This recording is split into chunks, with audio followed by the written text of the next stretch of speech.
Hello guys, today we are going to start a new chapter that is sets. Set relation function का first topic है और इसको अगर मैं बात करूं तो जेई पॉइंट ऑफ व्यू से ये बहुत इंपॉर्टेंट टॉपिक होगा। क्यों होगा? क्योंकि ये एक अलजेब्रा का टॉपिक है जिसमें कैलकुलेटिव पार्ट आता है और जहां कैलकुलेटिव पार्ट आता है उसको इंटररिलेट किया जा सकता है किसी दूसरे चैप्टर के साथ में और उसको मिलाकर एक क्वेश्चन फ्रेम किया जाता है। This is the trend of IIT JEE में 2-3 चैप्टर को कॉम्बिनेट करके क्वेश्चंस आते हैं। आप लोग 11th के सिलेबस का फर्स्ट चैप्टर अभी सॉल्व करने वाले हैं। अगर हम 11th की एनसीईआरटी को उठाएं तो उसका पहला चैप्टर होगा sets JEE point of view से भी इम्पोर्टेंट है और देखा जाए तो बोर्ड्स पॉइंट ऑफ व्यू से भी इसका इम्पोर्टेंस बहुत ज़्यादा है। सो स्टार्ट करते हैं फर्स्ट टॉपिक सेट्स। चलिए सेट्स क्या होता है इसका इंट्रोडक्शन हम लोग जानते हैं। सेट्स वो चैप्टर है जिसमें हम अपने डेली लाइफ में भी इसको यूज करते हैं। डेली लाइफ में कहाँ पर? Sofa set, dining set, stationery set, table set. Set का मतलब होता है किसी स्पेसिफिक आइटम्स का collection, the collection of some specific item. तो अगर हम इंट्रोडक्शन की बात करें और अगर डेफिनेशन को लिखना चाहें तो जो मैं डिक्टेट कर रहा हूं आप उसको एज इट इज लिख दीजिए। And the introduction of this chapter is the collection of well defined elements are set to be set. Set का एक एग्जांपल लेकर मैं आपको बताता हूं। मैंने लिया एक सेट ए और कर्ली ब्रैकेट में उनके एलिमेंट्स को लिखा ए ई आई ओ यू। तो आपको दिखाई देगा यहां पर एक स्पेसिफिक एलिमेंट्स जो हैं उनका मैंने कलेक्शन बनाया है और वो स्पेसिफिक एलिमेंट्स जो हैं वो है vowels of English alphabet. English alphabet के ये वॉवल्स हैं। अब इंग्लिश अल्फाबेट के जो वॉवल्स आप लोग देख रहे हैं ये एक स्पेसिफिक सेट है और इस सेट को आपने देखा कि मैंने एलिमेंट टू एलिमेंट यहाँ पर डिफाइन किया हुआ है एज वेल एज मैंने इसको एक कर्ली ब्रैकेट के अंदर डिनोट किया हुआ है। ये सारा हैबिट्स आपके पास होना चाहिए क्योंकि सेट थ्योरी चैप्टर की स्पेशलिटी है कि आपको सेट्स को कर्ली ब्रैकेट में एलिमेंट्स को लिखना होता है। अगर इस तरह से कॉमा लगा के आप एक एक एलिमेंट को डिफाइन करते हैं तो उसे हम लोग कहते हैं रोस्टर फॉर्म। सेट को दिखाने के जो फॉर्म्स हैं उसमें सबसे पहला फॉर्म होता है रोस्टर फॉर्म। मैंने आपसे सबसे पहले इंट्रोडक्शन की बात की और इंट्रोडक्शन के ठीक बाद में रिप्रेजेंटेशन की मैं बात करूंगा। Representation of sets. रिप्रेजेंटेशन करना यानी दिखाना, दर्शाना। कितने तरह से आप दिखा सकते हैं? एक फॉर्म होता है रोस्टर फॉर्म। रोस्टर फॉर्म का मतलब ही होता है आपको ब्रैकेट लगा के और इस तरह से 1 2 3 4 5 एलिमेंट टू एलिमेंट आपको इसको डिफाइन करना होता है। आपने सारे एलिमेंट्स को 1 to 1 डिफाइन किया तो this form is said to be roster form. Roster form के बाद में दूसरा इसका फॉर्म होता है सेट बिल्डर फॉर्म। हर फॉर्म को बनाया गया उसके पीछे कोई ना कोई रीजन होता है। क्या रीजन होता है? उस रीजन को हमें समझना होगा।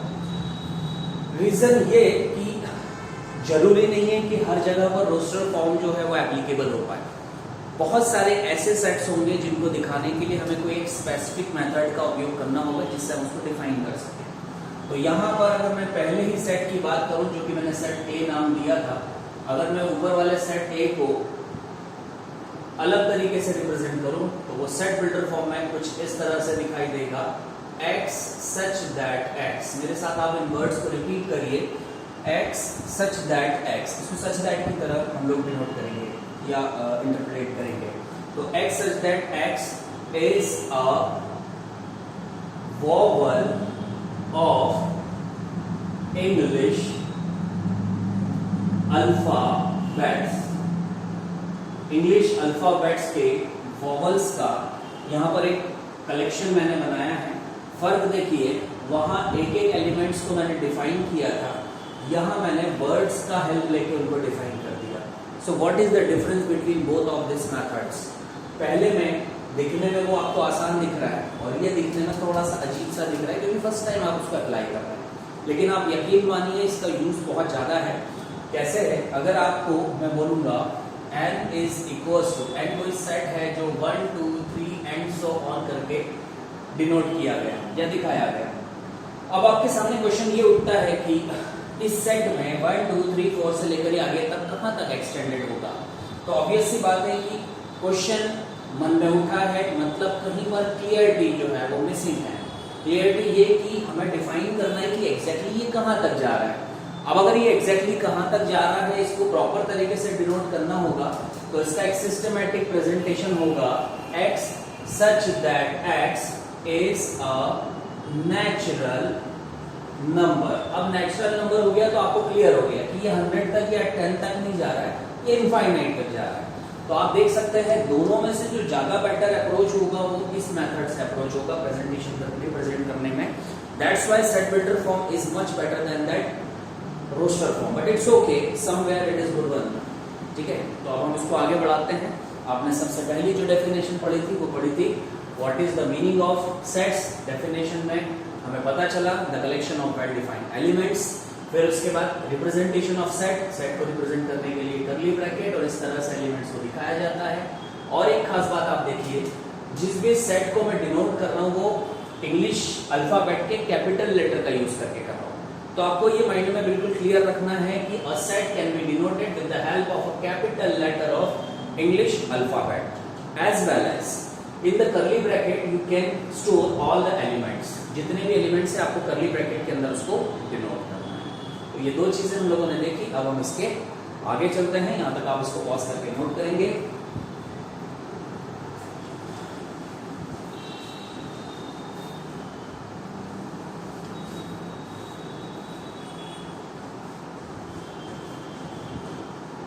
एकदम कूल होके इसको पढ़ेंगे आप लोग, बहुत सिंपल सी चीजें हैं, बड़े आराम से आपको ये क्लियर होगा।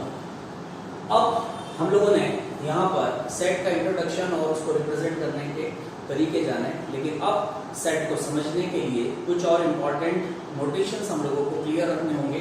तो सिंबल्स हमें पता होना चाहिए। इस सिंबल को यूनियन सिंबल कहा जाता है, इस सिंबल को इंटरसेक्शन कहा जाता है। आप इस नाम को लिख लीजिए, this is union, this is intersection, this is sigma, this is phi. ये सिंबल्स हमें पता होना चाहिए, इनकी अब हमें जरूरत पड़ने वाली है। इसके बाद मैं this symbol belongs to, this is the symbol of belongs to, this symbol implies that. अगर ये वाला सिंबल यूज में आ जाए तो इंप्लाइज दैट, इंप्लाइज बाय। लिखते भी जाइएगा साथ में, आप मेरे वीडियो को बार बार रिपीट करके इनको नोट डाउन कर लेना। इंप्लाइज दैट, इंप्लाइज बाय, मतलब दोनों तरफ से हम इसको शो कर सकते हैं। इसको इस इंप्लाइज करके अगले फॉर्म में this is the belongs to, this is sigma, this is union, this is intersection. तो ये सारे सिंबल्स अभी जो हम लोगों ने देखे, और भी सिंबल अकॉर्डिंगली हम लोग पढ़ते जाएंगे। अब इनको नोट कर लिए होंगे, अब हम आगे बढ़ते हैं।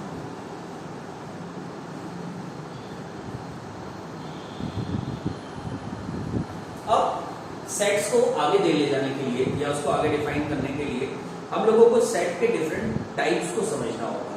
क्योंकि देखिए, आप सोच के देखिए, आपने सेट क्या है ये देख लिया, फिर आपने ये देखा सेट को रिप्रेजेंट कैसे करते हैं। तो अब अगला कंसेप्ट क्या बनाया जाएगा? Types of sets. तो आपका नेक्स्ट हेडिंग डलेगा टाइप्स ऑफ सेट्स। अभी हम सारी चीजें इंट्रोडक्शन के अंदर लेकर चल रहे हैं, ये एक तरह से इंट्रोडक्शन ही चल रहा है।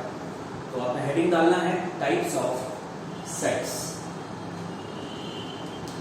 टाइप्स ऑफ सेट्स में सबसे पहला टाइप आपका होगा नल सेट। नल को एम्प्टी सेट भी कहा जाता है, आप लिख लीजिएगा नाम ऑब्लिक में, एम्प्टी सेट। नल सेट उस सेट को बोला जाता है जिसमें सिर्फ और सिर्फ खाली डब्बा हमारे पास होगा, खाली ब्रैकेट हमारे पास होगा, मतलब ब्रैकेट के अंदर कोई एलिमेंट मौजूद नहीं होगा। तो ऐसा सेट जिसमें कोई एलिमेंट न हो, ऐसे सेट को हम लोग बोलेंगे नल या empty set. Number of elements in null set will be 0। याद रहे, नंबर ऑफ एलिमेंट या कार्डिनल नंबर वर्ड यूज कर सकते हो n के साथ में। तो पहला टाइप हम लोगों ने जो पढ़ा that is null set. Null set के बाद अगला आता है सिंगलेटन सेट। सिंगलेटन सेट या कुछ लोग इसको सिंगलटन सेट बोलते हैं, आप देख लीजिए, तो जो भी कंफर्टेबल हो, सिंगलेटन सेट है ये। सिंगलेटन में नाम में ही समझ में आ रहा है single, a set in which there will be only one element. मान लीजिए एक सेट जिसमें सिर्फ एक एलिमेंट 5 है, तो इस सेट को मैं बोलूंगा सिंगलेटन सेट, और इसका कार्डिनल नंबर जो होगा दैट विल बी 1, मतलब number of elements in this set will B 1। तीसरे नंबर पर मैं एग्जांपल ले रहा हूं या नेक्स्ट टाइप ले रहा हूं, that is infinite set. Infinite set क्या होता है? अ set in which number of elements can be count. Number of elements can be count का मतलब एक सेट आपने लिया और उसमें एलिमेंट्स था 5, 3 एंड 2। मैं आपसे पूछूंगा यहाँ कितने एलिमेंट्स हैं, तो 1, 2 और 3, टोटल यहाँ 3 एलिमेंट्स हैं। तो आपने number of elements in set A गिना और वो मिलके आया 3। 3 is a finite number, so that we can say the name of this set as finite set. Of course जब फाइनाइट सेट की बात आ जाती है तो फाइनाइट सेट के बाद नेक्स्ट आपके माइंड में आ गया होगा the next set will be infinite set. What will be the infinite set?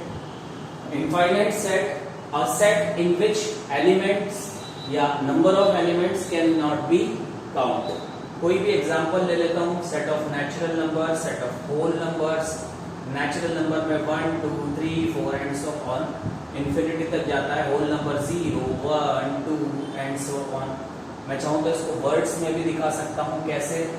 या सेट बिल्डर फॉर्म में लिख सकता हूँ x such that x is a whole number। कौन सा नंबर हो गया ये? होल नंबर का सेट हो गया। या इस सेट में जो एक x एलिमेंट है वो होल नंबर से बिलोंग करता है। तो ये सारी चीजें बोर्ड पर से आप नोट डाउन कर लें। वीडियो को पॉज करते हुए यहाँ तक आप नोट करेंगे।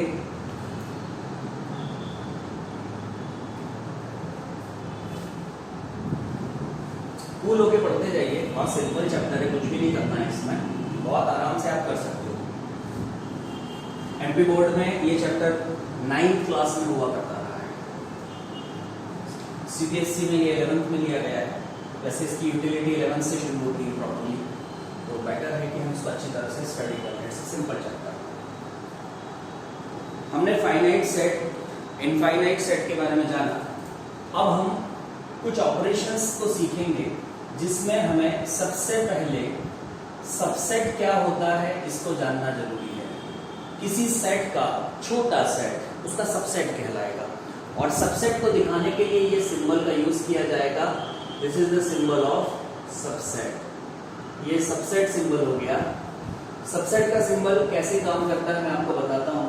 एक सेट ए ले लीजिए 1, 2, 3, 4, 5, और दूसरा एक सेट ले लीजिए बी 1, 2, 5, और एक सेट ले लीजिए सी, और इसको आप लिखिए 1, 2, 3, 4 एंड 5। अब मैं आपसे पूछता हूं, क्या सेट ए का कोई एक छोटा सेट हम सेट बी को कंसीडर कर सकते हैं क्या? यानी उसमें से निकाला, ऑफ कोर्स कर सकते हैं।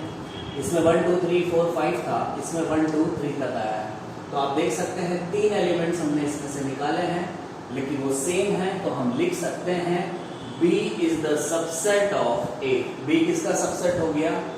A का सबसेट हो गया। B is the subset of A। इसी तरह से अगर हम आपसे बात करें कि A और C का क्या रिलेशन है, तो देखिए मैं आपको ये बोल सकता हूं कि A को C का सबसेट या C को A का सबसेट भी बोला जा सकता है।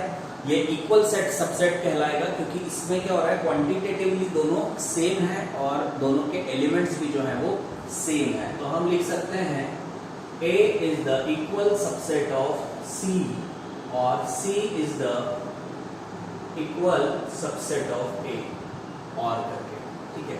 तो आप देख सकते हैं एक तरह से वो सबसेट ही हुआ itself भी, तो ये ध्यान रखेंगे अपन, itself is also a subset। हालांकि ये वाला जो सबसेट है वो इम्प्रॉपर कैटेगरी में रखा गया है। इम्प्रॉपर, याद रहे, इम्प्रॉपर वर्ड आपको पता होना चाहिए। इटसेल्फ को खुद को सबसेट बोलना अपने आप में इम्प्रॉपर लगता है, आप इसको इम्प्रॉपर सेट की तरह डील करेंगे, ठीक है ना, याद रखें। ये टर्मिनोलॉजी को आप एड ऑन कर लें। तो सबसेट क्या है, उसका सिंबल क्या है, वो अभी अगर लोगों ने सीख लिया। अब इसके आगे की तरफ हम बढ़ते हैं। सबसेट से हमारा एक सेट डिपेंड करता है, इसलिए हमने सबसेट को पढ़ाया है। अब हम पढ़ने वाले हैं power set. Power set, power set क्या होता है? पावर सेट होता है, अगर आप एक सेट लें 1, 2, 3, आपके पास एक सेट है 1, 2 एंड 3, आपसे पूछा जाए इसके सबसेट्स बनाओ ना, इसके छोटे छोटे सबसेट्स बनाओ, तो आप इसके सबसेट बनाना शुरू करिएगा तो आपके पास पावर ऑफ ए की तरह एक बड़ा सा सेट बनेगा। You have to find a बड़ा सा सेट जिसके अंदर सारे सबसेट्स को हम रखने वाले हैं। तो कौन कौन से सबसेट्स इसमें से बना सकते हैं, चलो आओ पहले एक एक एलिमेंट का सेट बनाते हैं। हमने बनाया 1 2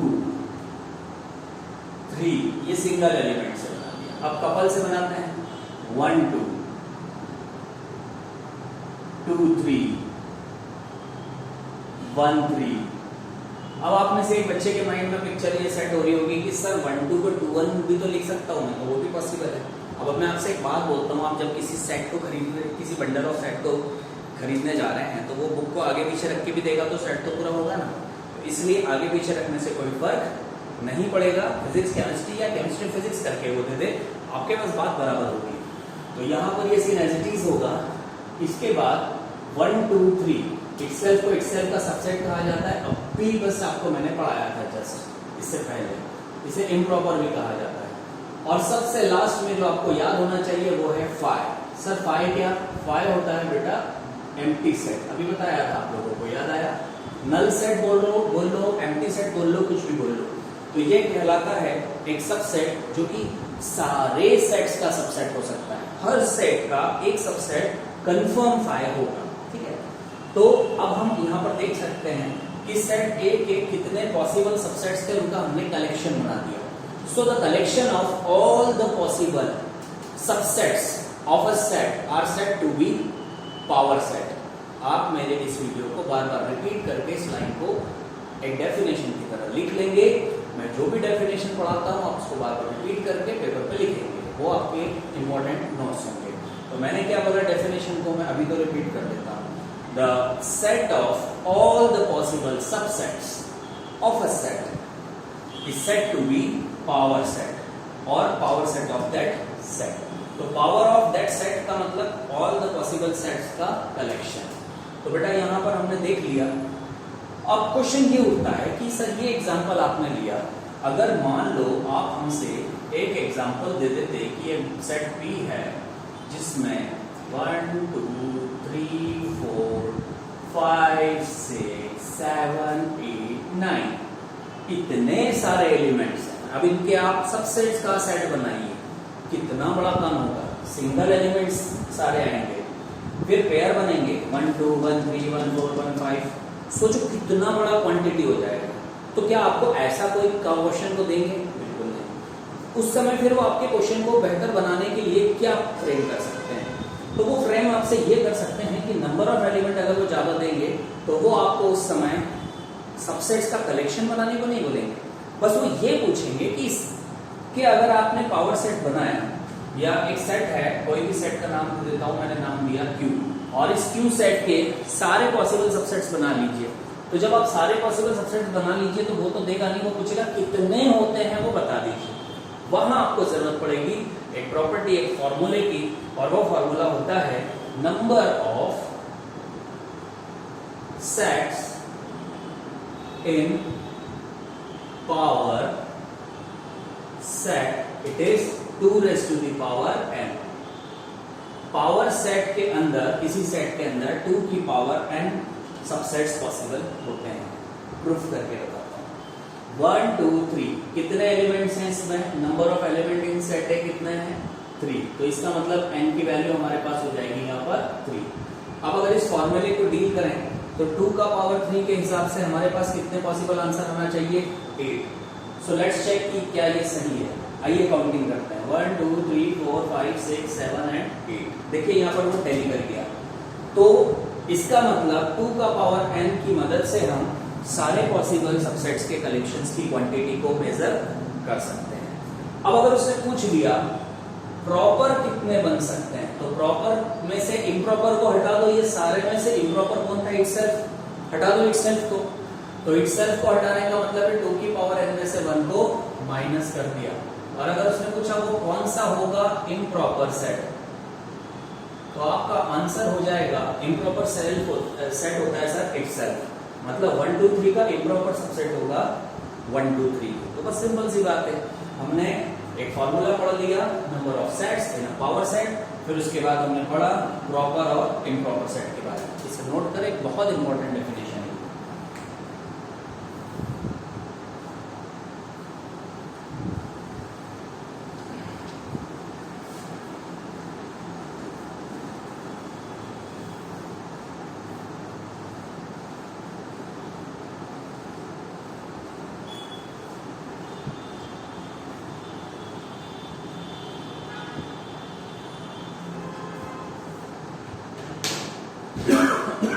अब हम आगे लेते हैं। अभी मैंने आप लोगों को इसके बारे में जो बताया, सारे टाइप्स ऑफ सेट्स के बारे में, उसमें हमने फाइनाइट, इनफाइनाइट, ये सारे सेट्स के बारे में सीखा। अब इन डेफिनेशंस के बाद मैं आपको सुपर सेट के बारे में थोड़ा सा बताना चाहूंगा और फिर हम आएंगे यूनिवर्सल सेट पर। सुपर सेट और यूनिवर्सल सेट 1 to 1 हम चलते हैं। अगर मुझसे किसी ने बोला एक सेट ए है जिसके elements A, E, I, O, you है, पहले मैं आपको यूनिवर्सल सेट का थोड़ा सा डिफाइन कर देता हूं।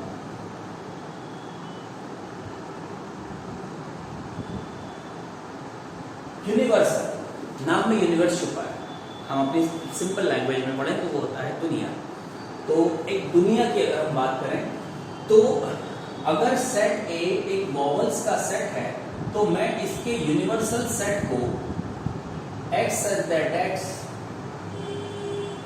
is an element of English alphabets। आपको मैंने ये बोला है कि ये ABCD है, A to Z में A, B, C से लेकर Z तक भी लिख सकता था, सेट बिल्डर में लिख दिया। तो आप देखिए ये वो वॉवल्स हैं जो एक ऐसी दुनिया से आए हैं जिस दुनिया को बोला जाता है इंग्लिश अल्फाबेट्स। इंग्लिश का अल्फाबेट्स है A, B, C, D से लेकर Z तक सारे अल्फाबेट्स। तो मैंने उनको लिख दिया X is an element of English alphabets। अगर ये इंग्लिश अल्फाबेट्स की दुनिया से बनाया गया एक सेट है तो हम इसको यूनिवर्सल सेट का एक सबसेट मान सकते हैं। आप देखिए इसी में से निकल के ये वाला सेट बनाया गया है। तो यूनिवर्सल सेट क्या हुआ, ये हमें डिफाइन हो गया पूरी तरीके से। अब इसके आगे मैं आपको लेकर चलता हूं।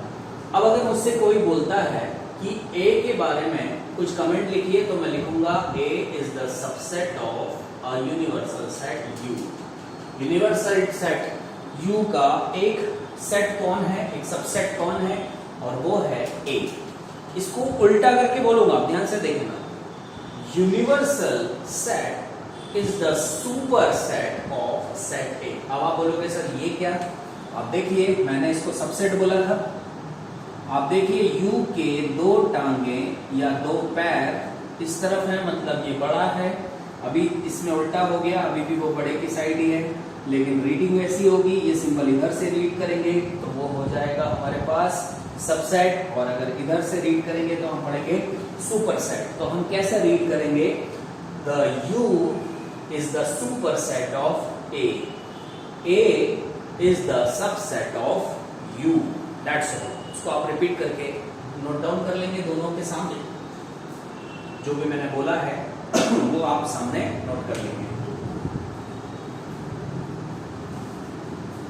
कुछ इंपॉर्टेंट नोटेशंस जो आप लोग सीखते जा रहे हैं, ये अब आपके लिए फ्रूटफुल रहेगा अगले मैथ्स को पढ़ते समय।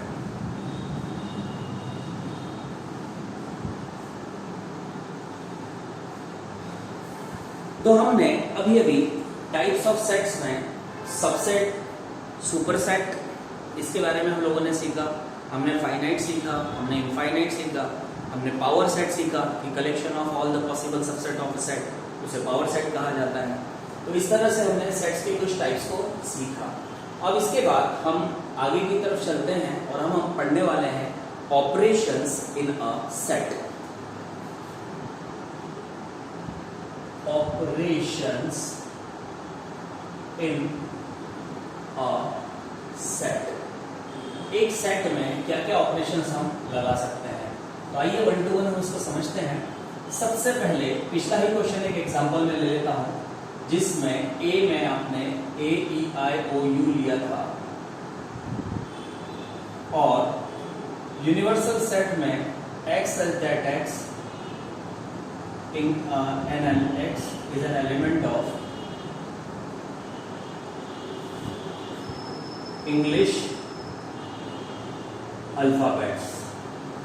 इंग्लिश अल्फाबेट्स का एक सेट था। बहुत इंपॉर्टेंट चीज पढ़ा था, ध्यान से देखिए। अब मैं आपको पढ़ाने जा रहा हूं नॉट ए के बारे में। अलग अलग ऑपरेशन हम लोग बात कर रहे हैं। नॉट ए मतलब ए नहीं, ए को छोड़कर, ए नहीं ए को छोड़कर। सेट के बारे में मैंने आपको बताया, सेट एक बड़ा सा बॉक्स है, एक बड़ा सा डब्बा है, और उस डब्बे के अंदर से हम छोटे छोटे सबसेट्स बना रहे हैं। हमारा यूनिवर्सल सेट था, उसमें से एक सर्कल में ए ई आई ओ और यू हमने अलग कर लिया था। तो अब आप देख सकते हैं आपके पास 26 में से 5 लेटर हटाने के बाद भी 21 लेटर्स और बच जाएंगे इंग्लिश अल्फाबेट्स में, जो हमारे इस सर्कल के बाहर आ जाएंगे। तो जो इस सर्कल के बाहर की तरफ आएंगे उन्हें बोला जाएगा नॉट ए। वो कौन सा पोर्शन होगा? वो पोर्शन होगा ये वाला जो सर्कल से बाहर आ रहा है। ये हमारा सेट ए सर्कल वाला सेट है, और जो कॉन्सोनेंट प्लस बचे हुए लेटर्स जो वोवेल्स हो या कॉन्सोनेंट्स हो।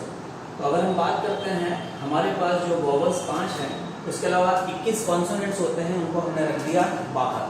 तो अगर किसी ने मुझसे बोला नॉट ए, तो आपको बता देता हूं नॉट ए को ए कॉम्प्लीमेंट भी लिख सकते हैं,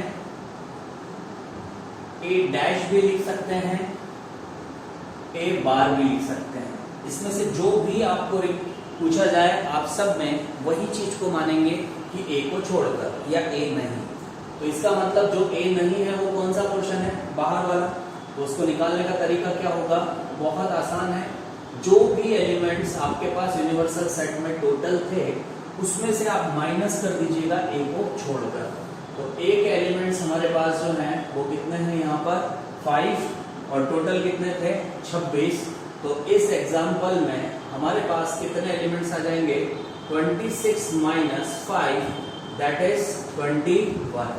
तो हमारा इस केस में ए कॉम्प्लीमेंट में या number of element in A complement में कितने एलिमेंट्स कंसीडर हो जाएंगे? 21। 21 एलिमेंट्स हमारे पास कंसीडर हो जाएंगे। तो ए कॉम्प्लीमेंट आपको समझ में आ गया होगा, मतलब ए को छोड़कर। अब मैं ये जो डायग्राम बना रहा हूं, this is called Venn diagram. याद रहे, वेन डायग्राम आपके कोर्स में एक इंपॉर्टेंट कंसेप्ट है, जो इसके मदद से आप किसी भी क्वेश्चन को सॉल्व इजीली कर सकते हैं। तो वेन डायग्राम में आपने सेट ए लिया, लेकिन जो कंसीडर कर रहे हो इस पर्टिकुलर ऑपरेशन में, वो कर रहे हो ए को छोड़कर बचे हुए एलिमेंट्स। ए को छोड़कर अगर मैं बचे हुए एलिमेंट्स कंसीडर कर रहा हूं, तो ये हो गया मेरे पास remaining part of universal set, a part of A. तो इस तरह से वेन डायग्राम में शेडेड रीजन को हमने दिखा दिया, और ये डिनोट कर रहा है ए कॉम्प्लीमेंट। ओके गाइस, इसको नोट डाउन करें, it is an important operation. Video pause करिए, सारी चीजों को रीड करिए। कोई भी डेफिनेशन अगर मैं बोलता हूं, आप उसको वापस से रिपीट करके देखिए, यू विल एंजॉय।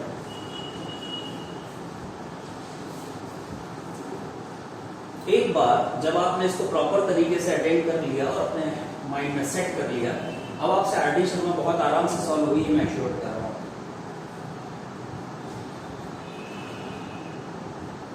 वो हमारा लेवल 1 है, आरडी शर्मा जैसे कंप्लीट होता है, फिर उसके बाद हम कंपटीशन की तरफ बढ़ जाएंगे। ऑपरेशन नंबर 1 खत्म हो गया, इसको कहा जाता है नॉट ए। नॉट ए के बाद हम नेक्स्ट ऑपरेशन की तरफ बढ़ रहे हैं, दैट इज यूनियन। आप हेडिंग डाल दीजिए यूनियन।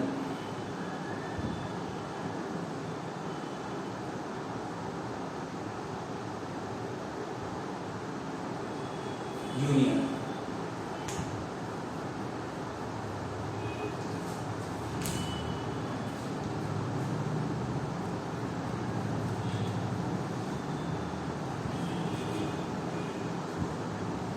डाल दिया आप लोगों ने यूनियन।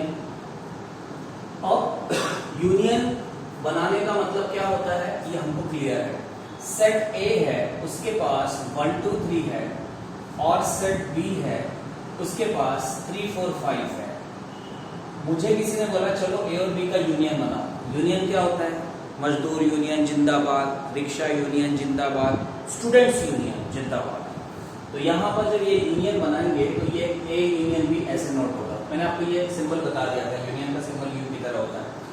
तो जब आप यूनियन बना के सेट को जनरेट करेंगे तो आपसे ये पूछा जाएगा कि आपके पास कौन कौन से वेराइटीज के यहाँ पर एलिमेंट्स अब इकट्ठे हो गए। जैसे कि मैं नाम लेता हूँ, एक बच्चा ए है, उसके पास 1 2 3 एलिमेंट्स हैं, दूसरा बच्चा है उसके पास 3 4 5 है।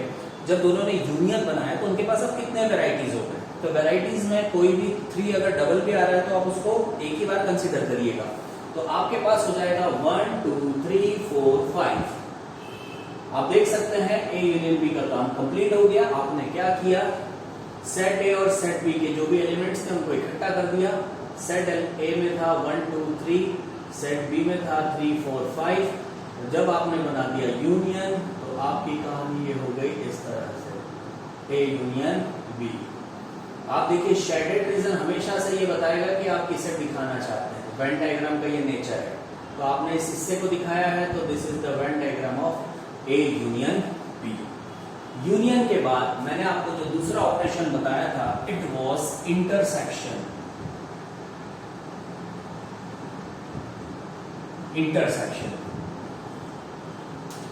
इंटरसेक्शन क्या होता है, 1 ए यूनियन बी। इंटरसेक्शन होता है कॉमन, दोनों के बीच कॉमन क्या है। अब मैंने आपसे कहा 1 2 3 जो कि सेट ए के एलिमेंट्स हैं और 3 4 5 जो कि सेट बी के एलिमेंट्स हैं। चलो सेट ए और बी और दोनों के बीच का इंटरसेक्शन यानी कि कॉमन पोर्शन बताओ। इंटरसेक्शन जो है मैथ्स में किसको बोला जाता है, ऑफ कोर्स जो दोनों का कॉमन रीजन हो। कहां पर ये एक दूसरे को इंटरसेक्ट कर रहे हैं, तो ये वाला रीजन जो होगा वो कॉमन रीजन इंटरसेक्शन कहलाता है। और मैं आपसे पूछता हूँ यहाँ पर कॉमन कौन है, तो 1 2 3 और 3 4 5 इन दोनों सेट्स में अगर हम कॉमन की बात करें तो आप देखिए 3 दोनों के पास मौजूद है। तो यहाँ पर ए इंटरसेक्शन बी हमारे पास हो जाएगा 3। इस तरह से हमने इसका ए इंटरसेक्शन बी भी फाइंड आउट कर लिया। अब मैं इन दोनों की मदद से और फिलहाल इसकी मदद से आपको कुछ फॉर्मूले डिराइव करके दूंगा इन्हीं वेन डायग्राम्स की मदद से, और वो फॉर्मूले होंगे सेट्स के सबसे इंपॉर्टेंट फॉर्मूले। तो यहाँ तक उन फॉर्मूले में सीधे बस आपको वैल्यू रखना है और आंसर लेके आना है। आज का जो पहला लेक्चर मैं आपका ले रहा हूँ इसमें मैं सारी चीजों से आपको इंट्रोड्यूस करा रहा हूँ।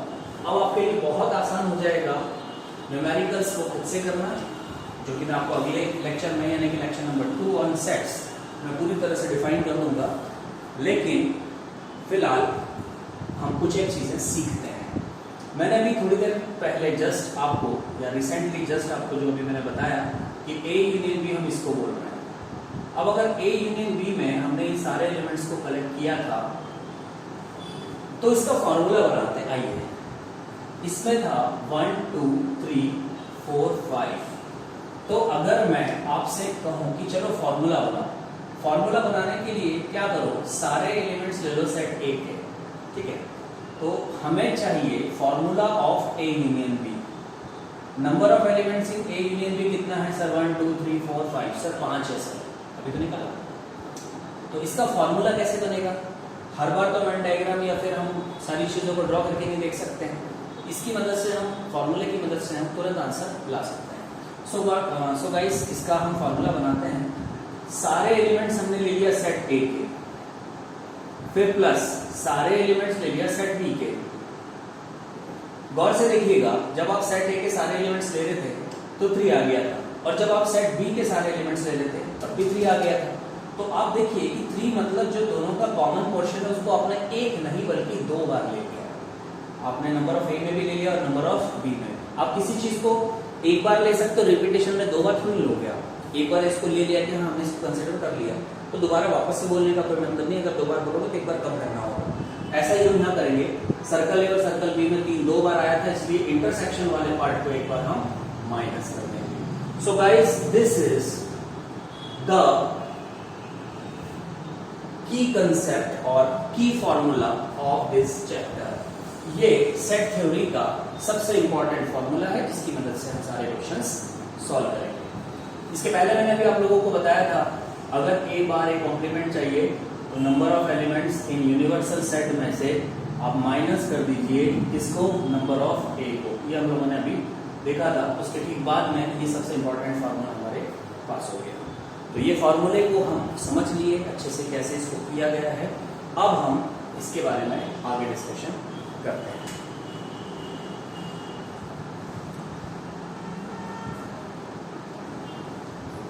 अब तो सिर्फ वैल्यू रखो और आंसर लो क्वेश्चन रहेंगे आपके, लेकिन मैं आपको कुछ और अच्छे कंसेप्ट आपको सेट थ्योरी में जो चलते हैं वो साथ के साथ समझाते चलता हूं।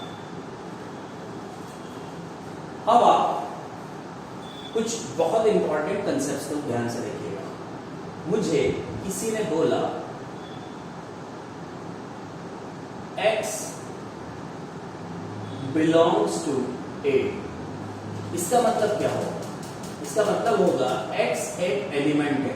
बहुत ध्यान से सुनना, इसी में सबको डाउट आते हैं इन सिंबल्स बेस्ड क्वेश्चन में। x belongs to A, belongs करने का मतलब यहाँ x कोई सेट नहीं है, x जो है वो एक एलिमेंट है जो किससे बिलोंग कर रहा है? सेट A से। जैसे कि मैंने आपको बोला सेट A है 1 2 3, अब मुझसे बोला जाए x की वैल्यू बताओ, तो वो x की वैल्यू 1 भी हो सकती है, 2 भी हो सकती है और 3 भी हो सकती है, इनमें से कोई भी ऑब्लिक लेके मैंने ले लिया। तो x बिलोंग्स टू A का मतलब हो गया x कोई एलिमेंट है जो सेट A से बिलोंग करता है। अब बिलोंग्स टू के अंदर किसी ने मुझे बोल दिया कि इस तरह से बनाया और फिर लिख दिया कि a set of x belongs to A, तो आपको मैं ये क्लियर कर देता हूं, ये स्टेटमेंट जो होगा वो फॉल्स हो जाएगा। अब आप कहिएगा सर कैसे? क्योंकि मैंने अभी आपको बताया कि x तो कोई नंबर है। अब एक नंबर को आपने क्या करा? कर्ली ब्रैकेट में डाल दिया। अब अगर आप इसको कर्ली ब्रैकेट में डाल दे रहे हो तो अब ये एलिमेंट नहीं हुआ, अब जो ये बचा है इट्स नॉट द एलिमेंट, अब ये बन चुका है एक सेट। बल्कि मैं ये कहूंगा ये सेट ही नहीं बल्कि ये तो होगा subset of set A। Set A का एक सबसेट कैसे हो गया? क्योंकि आपने बोला था x सर 1 भी हो सकता है, 2 भी, 3 कोई एक एलिमेंट है, तो आपने उसको कर्ली ब्रैकेट में डालते ही अब एलिमेंट नहीं छोड़ा, अब वो बन चुका है एक सेट। तो सेट बिलोंग्स टू वाला स्टेटमेंट जो है वो गलत होगा। अब आपको सही सिंबल का उपयोग करना होगा और आप लिखेंगे कि a set of x is a subset of set A, it will be the correct statement. ये बहुत इंपॉर्टेंट सिंबल नोटेशंस हैं, इस पर क्वेश्चन आर डी शर्मा में आपको दिए गए हैं और आप देख के समझ जाएंगे कि इसमें क्या करना है। सो गाइस, यहाँ तक ये जो चीजें मैंने आपको बताई है इसको आप अच्छी तरह से रिकॉल करो, जरूरत पड़े तो एक और बार वीडियो को रिपीट करके आराम से नोट्स बना के कूल होके इसको देखो। अब मैं जो इसका वीडियो 2 बनाऊंगा उस वीडियो 2 में जो इंट्रोडक्टरी पार्ट से ऊपर उठ के सीधे हम न्यूमेरिकल करेंगे जो आर डी शर्मा के न्यूमेरिकल होंगे। साथ में आर डी शर्मा तुम अभी भी लगा लोगे जितना मैंने पढ़ाया, एक बार उसके एग्जाम्पल सारे देखते चलो, क्वेश्चन तुमसे होते जाएंगे। फिर भी वीडियो 2 देखने के बाद, लेक्चर 2 देखने के बाद में अब आप आर डी शर्मा के सारे क्वेश्चंस लगाएंगे, उसके ठीक बाद में previous year questions of JEE भी आपसे बना लिए जाएंगे। तो जेई हो या एनडीए हो, कोई भी पेपर आपके पास जो आया है जिसमें सेट थ्योरी का क्वेश्चन है वो डेफिनेटली आपसे बन जाएगा लेक्चर 2 के बाद में। तो लेक्चर 1 आज हमारा जो है वो कंसेप्ट बिल्डिंग हो गया। लेक्चर 2 में अब हम numerical practice and to improve the strength of the topic पर काम करेंगे। So guys, it's sufficient for today. Thank you.